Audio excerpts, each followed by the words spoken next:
à l'autochtone la violence, la maltraitance, la chosification, donc l'humiliation en 3 étapes. Une étape anthologique, c'est-à-dire son conditionnement social modifie son caractère. C'est-à-dire on pouvait prendre le professeur Ngal et faire de lui un chégué. Tout comme prendre un chégué, faire de lui un professeur. Parce que c'est ce qu'ils voulaient. Si tu brilles, ils veulent te casser, ils te cassent, ils te clochardisent. Voilà. Et la couleur noire de la peau réduisait l'homme noir à un état d'infériorité par rapport à l'homme blanc. Sur le plan épistémologique, tout est fait pour sous-estimer les performances de l'homme noir, accréditant ainsi la thèse selon laquelle il serait génétiquement inférieur à l'homme blanc. Et là, il y a un livre qui en parle, le Code noir. Essayez de l'acheter et de lire, où l'on dit que l'homme noir ne vient même pas, sur le plan génétique, il est même inférieur à un singe. Le Code noir, édité par la France, s'il vous plaît. Sur le plan théologique, tout celui qui ne partage pas la foi chrétienne est déclaré ennemi du Christ et doit être mis au pas. Pour le besoin de la cause, le colon va utiliser les glissements de la sémantique en idéologisant des idées scientifiques erronées pour justifier leurs actes. Comme pour dire que l'homme noir est maudit depuis l'histoire de Noé. Donc, c'est les descendants de Cham. Donc, il a la malédiction. Et comme il a la malédiction, nous pouvons tout faire de lui. D'ailleurs, il y a un pape qui avait signé un décret pour dire que l'homme noir n'avait pas d'âme. Et les tuer n'était pas un péché. Aujourd'hui, nous parlons de l'Église. Nous parlons de l'universalité. Mais ce dominant-là nous ont dit que l'homme noir n'avait pas d'âme. Et partant, donc on pouvait faire de lui ce qu'on voulait, ce n'était pas un péché. Jusque-là, ils n'ont pas demandé pardon pour ce mot-là et pour ces actes-là. Simon Kimbangu et la théorie de la libération. Simon Kimbangu arrive, eh bien, il devient, tout le monde le dit, Simon Kimbangu a été protestant, mais il fallait qu'il commence quelque part. Tout comme Jésus a commencé dans les synagogues. Les synagogues, à ce que je sache, ce n'était pas chrétien. Les synagogues, c'était judaïque. Donc Jésus aussi a commencé son travail dans le judaïsme. Il a été baptisé, le jour où il a été baptisé par Jean-Baptiste, celui qui était devant lui et celui qui était derrière lui, ce n'étaient pas des chrétiens, c'était des juifs. Donc lui aussi, il a commencé dans le judaïsme pour venir, pour que son œuvre jaillisse dans ce qu'on appellerait la chrétienté. Tout comme Simon Kimbangu part de l'église baptiste pour créer dans sa mouvance ce qu'on appellera demain l'église kimbanguiste.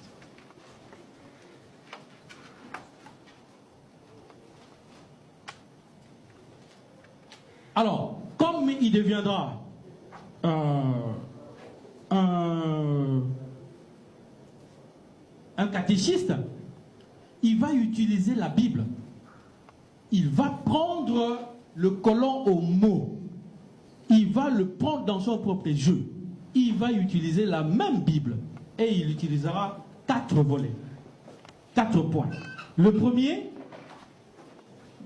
il va dire que il faut aller récupérer la brebis perdue de la maison d'Israël. Il y avait 100 brebis, et il y avait la 100e brebis qui ne répondait pas à l'appel. Ça, c'est une parabole de Jésus. Donc, il faut aller récupérer cette brebis perdue et la ramener dans le troupeau. Donc, Simon Kimbangu vous dit qu'il faut aller reprendre l'homme noir dans sa perdition et le ramener à la lumière. Deuxième élément, il va parler de la parabole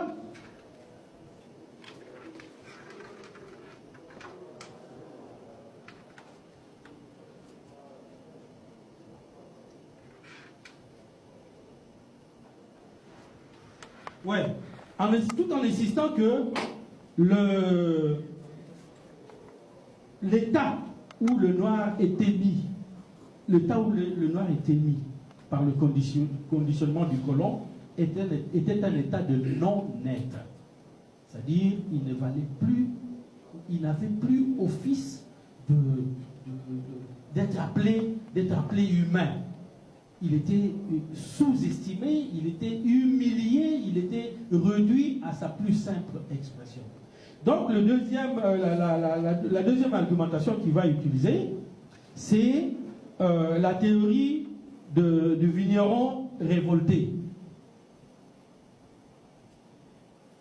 Il y avait un vignoble qui avait laissé sa vigne aux métayers, et il leur a dit, bon, vous me gardez cette vigne-là. Les métayers ont bu du vin, ils se sont enivrés, et ils s'en sont pris, et au fils du vigneron, et à ses gardes. Ils les ont attaqués pour prendre ce qu'il y avait et refouler le fils du vigneron et les gardes. Jésus leur dit que voilà, mon père a envoyé quelqu'un. Le père, c'est le vigneron qui envoie son fils. Les métayers se disent, allez, qu'ils nous foutent la paix. Nous, on va s'accaparer de la vie. Cela fait allusion à la crucifixion de Jésus par les hommes. Donc, Dieu fait homme, venu sur terre, et crucifié par les mêmes hommes. Ensuite, donc toujours un évangéliste, il utilise aussi l'argumentaire de la pierre rejetée par les bâtisseurs. Le bâtisseur qui construisait son building, je ne sais pas moi, sa case, avait rejeté une pierre. Mais en fin de compte, il s'est dit qu'il manquait une pierre. Il est allé la rechercher, la retrouver et la ramener dans son bâtiment. Et cette pierre-là est devenue la pierre angulaire. Pour dire que cet homme-là qui était rejeté, moi, je vais aller le récupérer et le ramener dans mes conservations. Cela étant, Simon Kimbangu, par ce geste, par ce qu'il avait enseigné, par ce qu'il démontrait, il n'était pas que le faiseur de miracles. Hein. Il n'était pas, de toute façon, il n'a jamais fait de miracles. Je ne sais pas si je vous surprendrai, mais Simon Kimbangu n'a jamais fait de miracles. Ce qu'ils font de miracles, c'est les charlatans. Hein, c'est les prédicateurs. C'est eux qui font les miracles. Simon Kimbangu ne peut pas faire de miracles. Lui, il fait les actes. Il pose des actes de grande puissance. C'est différent des miracles. Moi, je peux aller chez, je ne sais pas moi, n'importe qui, mes gris-gris, venir ici devant vous et soi-disant opérer des miracles. Et si on les compare à ceux de Simon Kimbangu, non. Parce que quelqu'un qui voit un prêtre catholique arriver avec un pigeon cuit, préparé, avec du foufou, oh Simon Kimbangu, t'as faim, est-ce que tu peux pas manger? Simon Kimbangu qui regarde l'assiette qui dit, et toi le pigeon, tu prends part de ce... Le pigeon s'envole. Un pigeon préparé s'envole, la soupe éclabousse la robe du prêtre. Je ne sais pas quel est ce magicien qui, n'étant pas préparé, peut instantanément poser un acte comme celui-là. Le roi Albert de la Belgique est arrêté en Allemagne.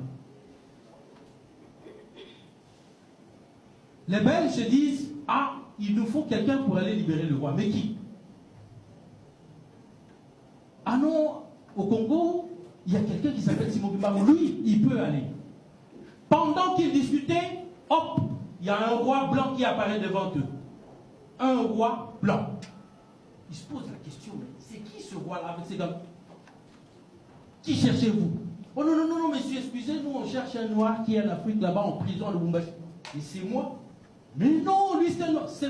Pendant qu'il disait que c'est moi, tout de suite, il avait Simon Kimbangu en tenue de prisonnier. En Belgique, s'il vous plaît.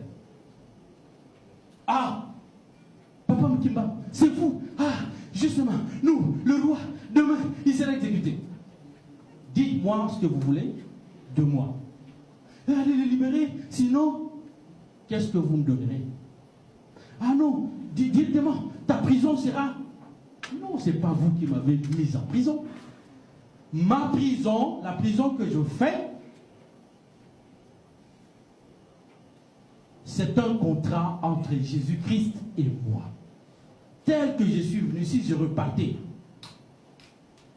est-ce que vous me remettrez en prison? Je peux repartir tel que je suis venu. Je ne dépends pas de vous. Alors, si vous voulez, l'indépendance de la République démocratique du Congo, s'il vous plaît. Ils ont signé. Mais après, il est parti tout de suite, hein? Même pas 2 secondes. Il est en Allemagne. Il va délivrer le roi. Le roi, je ne sais pas si vous avez le souvenance, il est même allé se reposer à comment? À Yangami, voilà, là où il y a l'université, la faculté d'agronomie. À Yangami. Et c'est à cette époque-là que vous entendez parler du lac Albert. C'est là qu'il est allé découvrir le lac Albert. Bref, c'est Simon Kimbangu qui est allé le libérer mystiquement de la prison pour l'amener à Yangami. Donc je dis que lui, il ne perd pas des miracles, il n'a pas opéré des miracles, mais il a posé des actes de grande puissance. Je ferme la parenthèse. Alors, ce type-là se battra pour dire que l'injustice, Dieu a créé les hommes égaux. Il n'y a pas question qu'un homme puisse avoir la suprématie sur un autre homme. Donc il faut rééquilibrer. Voilà, donc en gros, sa théorie a été la théorie de la libération de l'homme noir et de la restauration de sa dignité. Donc il faut aller le libérer et il faut restaurer sa dignité. Mais libérer et restaurer la dignité, il faut que ça passe par les actes. La théorie, c'est bien beau, mais il faut que ça passe par les actes. Et c'est là qu'il va intervenir, nous allons intervenir pour le 3e volet. Après la théorie de la libération, eh ben, Simon Kimbangu vient inspirer l'écriture négro-africaine Mandori. Alors là, je mets tout le monde au défi ici dans la salle. Qui parmi nous, ici dans la salle, je parle du professeur Ngam, du professeur Ouazi, de tout le monde dans la salle, qui peut nous dire ici que dans son village natal, la cueillette du vin de palme ne se fait pas d'une manière empirique? Il lève le doigt. Nous sommes des professeurs, nous sommes des savants, nous sommes des Didier Drogba, grands joueurs africains, nous sommes X, Y, Z, nous travaillons à la NASA, mais dans notre village natal, pour aller cueillir le vin de palme, c'est toujours les Lukamba. Ça veut dire quoi?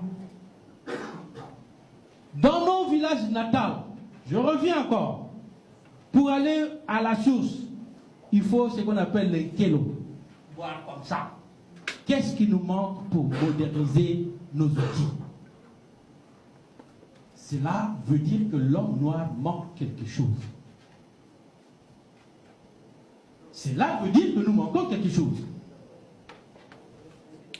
Et dans c'est pourquoi je parlais du glissement sémantique. Quand ils nous disent que non, c'est parce que vous êtes maudits que vous ne faites rien. En fait, c'est pas ça. C'est parce qu'il nous manquait un élément de grande valeur. Il nous manquait l'écriture. Donc, je vais un peu passer au tableau pour dire que les éléments, il y a 3 éléments. Papa Simon Kimbangu dit que moi, je viens pour vous donner l'indépendance spirituelle. Et cette indépendance-là, c'est elle, la mère de toutes les indépendances. Nous nous sommes précipités avec la fougue qu'il y a eu dans les années 60. Oh, ton Komani Panda! Moi, j'ai même posé une question à mon papa. Papa, quand on va devenir indépendant, est-ce que nous, on ira à la Gombe, à Kalina? Est-ce que quelqu'un de la Gombe viendra chez nous pour nous laver les habits? Pour venir faire la vaisselle chez nous? Est-ce qu'il n'y aura pas un blanc qui partirait de là-bas pour venir faire... Je croyais que en étant indépendant, il y aurait tout de suite changement de position. Non. En fait, il nous a manqué quelque chose. Papa Simon Kimbangu nous apprend que pour avoir une liberté spirituelle, il faut 3 éléments. La première, il faut une langue propre à vous. Le deuxième élément, il faut avoir une religion propre à vous. Et le troisième élément, il faut avoir une écriture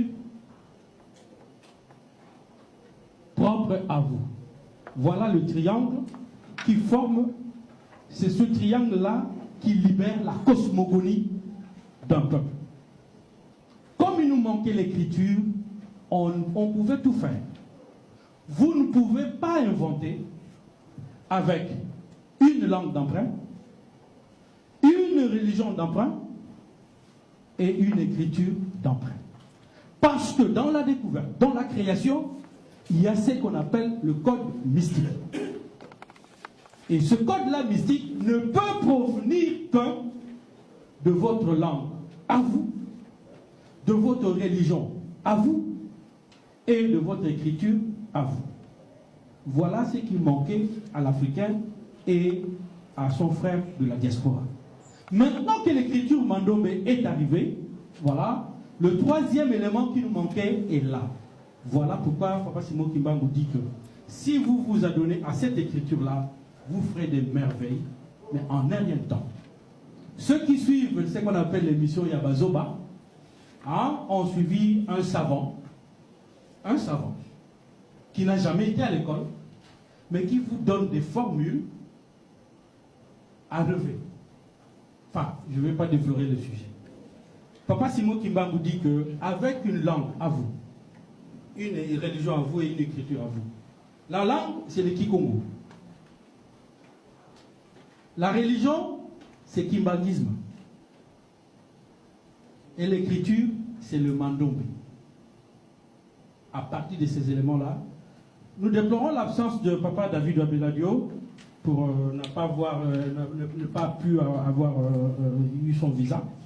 Sinon, il aurait apporté les éléments de l'Académie Mandombe à Kinshasa sur les nouvelles mathématiques, sur les nouvelles technologies qui sont en train d'être agencées. Et d'ici là, vous allez voir les merveilles que sortiront cette écriture Mandombe. Je ne vais pas beaucoup m'étaler. Je vais, parce qu'il y a il y a d'autres professeurs qui vont intervenir sur l'aspect, mais alors technologique, sur l'aspect scientifique. Moi, je me limite à là. Mais je dis simplement que Papa Simon Kimbangu dit ceci. Nous sommes tous égaux. Attention, ce que nous avons subi, ce n'est pas parce que les Occidentaux étaient des méchants. Non, c'est parce qu'ils étaient en position des dominants. Et le jour où nous, on serait en position des dominants, nous sommes aussi capables de reproduire les mêmes réflexes. Attention. Nous sommes capables de reproduire les mêmes réflexes. Ce n'est pas parce qu'ils étaient des méchants. Aujourd'hui, nous voyons que les États-Unis d'Amérique sont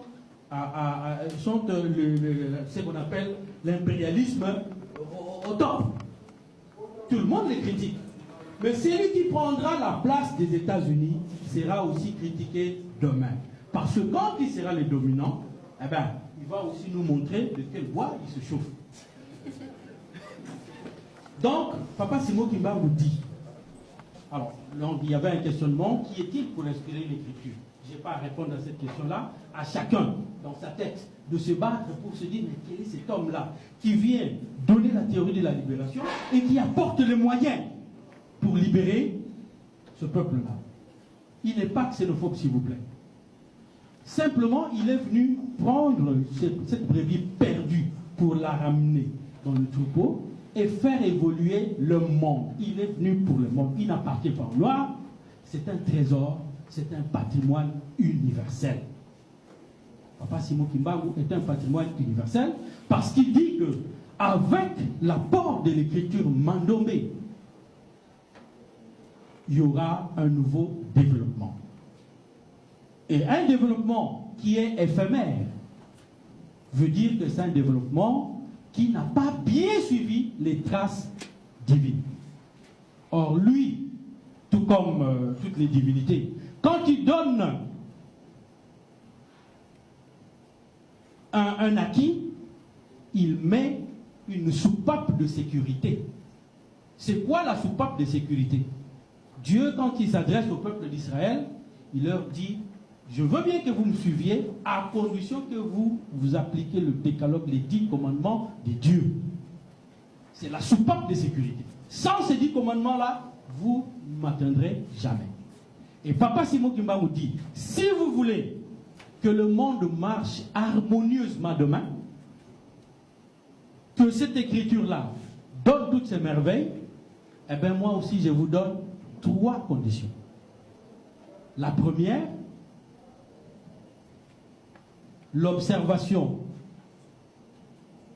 des commandements, donc les 10 commandements, l'amour du prochain et l'établissement des œuvres. C'est que les kimbangistes appellent Bolingo, Mibeko, Lisa. Il n'y a que sous ces conditions-là que l'écriture Mandombe fera ce merveille et que les savants qui sont là, parmi nous, vont jaillir et éclairer la nation, l'humanité de demain. Je vous en remercie.